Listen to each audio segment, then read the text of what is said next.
Hello, friends, partners. Great to be here in person after such a long time. Forgot what that was like. And it's always been a very special meeting, and we're honored to be able to talk today a little bit about gene therapy. I'm Gaurav Shah. I'm honored to serve as CEO of Rocket Pharma. I've been in this role for over 5 years. We've learned a lot, and want to share some of those learnings today. My key message today is only one. Gene therapy really works. Here's our experience. First, we start with values. The values for a company last way beyond the years the company exists and can transcend time. Trust, generosity, curiosity, elevate. We're very proud of these values. Generosity is a very interesting word, and it has the same root, if you go back to Proto-Indo-European 6,000 years ago, as gene. Gene, G-E-N-E, in Proto-Indo-European meant to beget. Gene therapy is the right to beget, the right to be healthy. Generosity is everything. We need to be generous with our ideas. We need to learn from one another. As gene therapists, this is a core value for the field and for Rocket Pharma. Very proud of this leadership team that we've been able to assemble over the years. My former job before Rocket was at Novartis. I had a chance to work on CAR-T very closely. I think what I'm most proud about this leadership team is that folks have the experience. For example, Dr. Rao was the head of the Orphan Products Division at the FDA for 7 years before coming to Rocket, but are also highly entrepreneurial and action-oriented. Of course, this room is full of so many amazing partners. I just saw Ramin from AGC, used to be MolMed that we worked with, and so many others, and I look forward to meeting all of you today and tomorrow. But we are generous with how we interact, and I think meetings like this bring that to the forefront. I didn't realize this is here. So this is our pipeline. 4 of these 5 programs here work. We've reached clinical proof of concept. Danon disease, Fanconi anemia, LAD1, and pyruvate kinase deficiency, and osteopetrosis. This is the Rocket pipeline as it currently exists. Let's start with Danon disease. Gene therapy for Danon disease could end up being the first potential cure for any monogenic heart disease of any kind. Danon disease is a disorder of autophagy. What is autophagy? Autophagy is the vacuum cleaner of our cells. Without autophagy, debris builds up in cells, especially heart, muscle, and brain, and disrupts the natural processes. Primarily in this disease, it leads to heart failure, which leads to early mortality. This is X-linked, affects both boys and girls, but mortality is earlier in boys. LAMP2 is like the on switch of the vacuum cleaner. Danon patients lack LAMP2. So what does gene therapy do potentially? We reinsert LAMP2, we turn on the vacuum cleaner, and potentially clean up the debris from cardiomyocytes, allowing the heart to contract meaningfully.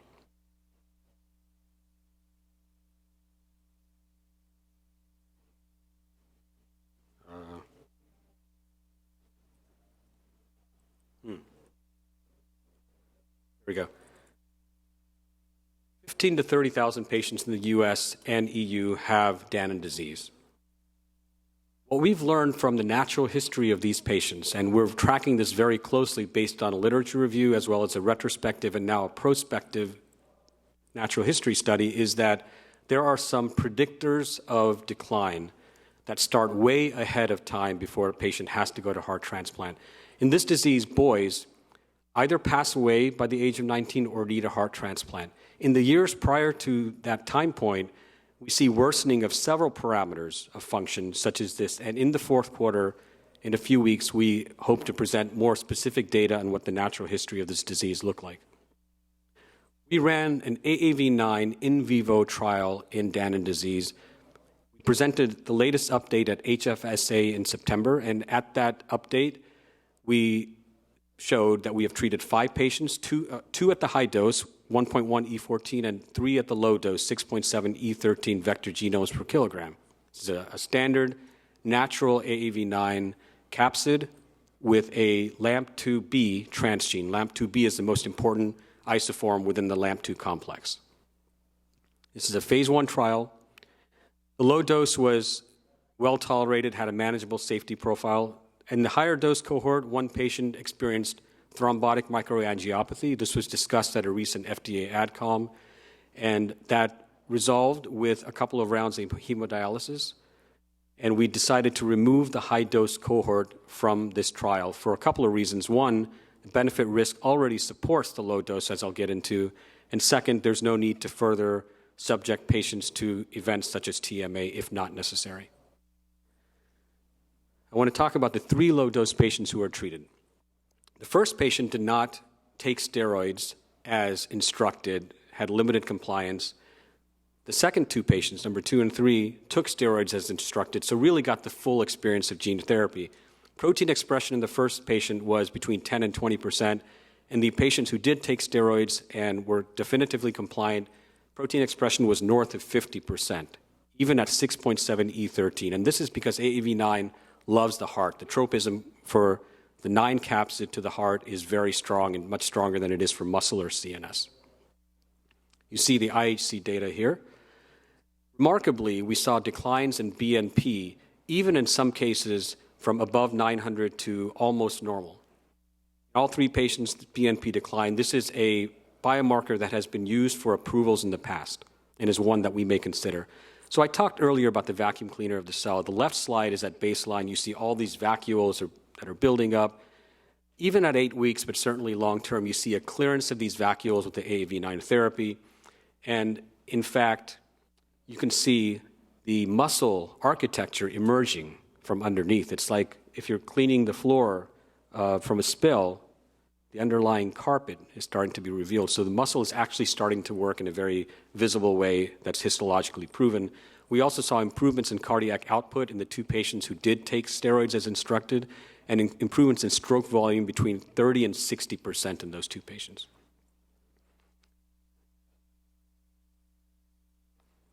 Can't go back. So all in all, the low dose in Danon disease works. We had extensive discussions with the FDA over the summer, and we believe that there is a path toward approval in Danon disease using a low dose and based on early evidence of biomarker improvements. Also on the clinical outcome, that the slide that was skipped, we saw improvements in New York Heart Association class from 2 to 1 in those 2 patients that took the steroids and stabilization in the other patient. So a combination of a biomarker and a clinical outcome could be an approvable endpoint per discussions with FDA. Now, our other platform that we work on is an ex vivo lenti platform. Fanconi anemia is our furthest developed clinical program with this platform. Ex vivo lenti, of course, is what I had started to learn in the CAR-T world at Novartis and was happy to bring some of those learnings here. Fanconi anemia is different from other bone marrow-derived diseases. Why? Because in this disease, we don't necessarily need conditioning because the marrow conditions itself. You don't need to use busulfan or flucide or other conditioning regimens to wipe out the disease cells because they die off on their own if you give them enough time. So the innovation in the field here was that we tried to do gene therapy in Fanconi anemia with 0 conditioning, with the thought that as those disease cells die out over time, the good cells, the gene-corrected cells, could have a proliferative advantage and take over. And this is exactly what we've seen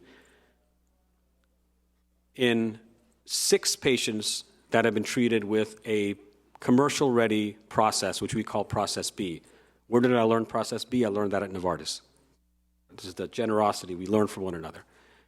So these patients, 6 out of so far 9 patients treated to date, some of them just don't have long enough follow-up, have improvements in vector copy number over time. And in 4 of those patients' cases, we see improvements in mitomycin C resistance in the bone marrow. And why is that important? Because that's how you diagnose Fanconi anemia. You subject the bone marrow to mitomycin C. If the cells survive, then the patient doesn't have Fanconi. If the cells don't survive, they have Fanconi anemia. We're finding that in several patients without conditioning, just with gene therapy, we see improvements in mitomycin C resistance over time. In fact, in some of these patients, if you put their marrow side by side with the normal person, you can't tell them apart after gene therapy. So some of these patients are no longer Fanconi anemia patients diagnostically. We only need 5 out of 12 treated patients to meet our primary endpoint in this phase 2 trial, which we have agreement with FDA and EMA can be registration enabling. We're excited to present those top-line data in the months to come. LAD1, third program where gene therapy works, is a disorder of neutrophils, and CD18 is on the surface of neutrophils. Without CD18, the neutrophils can't get out of the blood vessels and into the surrounding milieu to fight infection. These are very sick patients. This redefines what we consider the meaning of devastating. These patients often don't live past the age of 2, and when they do, they have recurrent, frequent infections. Our pivotal trial here will treat 9 patients. We have 4 patients treated with some degree of follow-up between 3 and 18 months, and in all 4 patients, we have reconstitution of CD18 using ex vivo lenti between 25 and 80%. All patients are off prophylactic antibiotics, have had no recurrent infections, and in some cases have complete resolution of long-standing skin lesions. This is exciting for us because it might be our first approval and a chance to get this therapy to a much wider audience of patients versus the clinical trial alone. Pyruvate kinase deficiency is our 4th program. This is a red cell disorder. It's a hemolytic anemia. These patients need frequent blood transfusions, they need splenectomies, and they have a very poor quality of life. We have so far shown data in 2 patients. Amazingly, these patients had a hemoglobin of 7 in the years prior to gene therapy, and not just a 1 or 2 point rise in hemoglobin was the outcome, but a 7-point rise in hemoglobin that's sustained over time, seems to be durable so far. A doubling of hemoglobin. This is what gene therapy can do when we talk about being potentially curative. For all 4 of these programs, we anticipate having further updates this year. I'll skip osteopetrosis at the moment. We're building a manufacturing facility. Actually, we have built a manufacturing facility near Princeton, New Jersey. Forgot we're on the West Coast here. It's far away now. And this is a 100,000 square foot facility. 1/2 of this will be dedicated to AAV manufacturing. The other half is dedicated to R&D efforts. We anticipate that for Danon disease, we will source the clinical material and potentially the commercial material from this Cranberry facility. Several milestones to anticipate in the remainder of the year. We'll have updates in Fanconi anemia, as mentioned, longer-term phase 1 data, and also new data in high dose for Danon disease, as well as some understanding of what the natural history of Danon disease looks like. We'll have updates in LAD1, PKD, and osteopetrosis as well.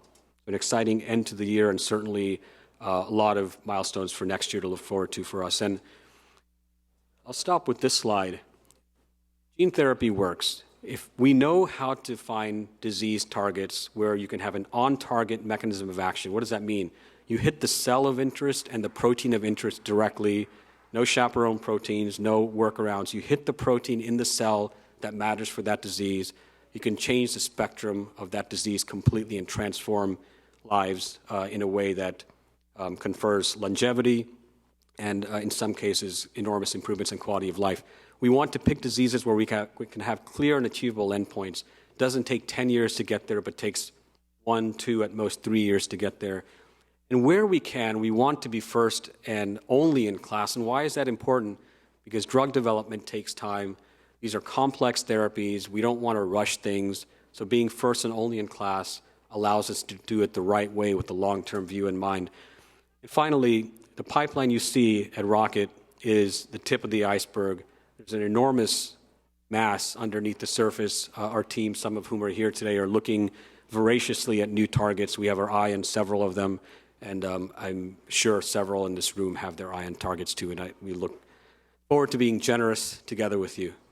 Thank you for your time. I actually have 10 seconds for questions. One question. I love questions. Right there. Okay. No questions. Thank you. Thanks for your time.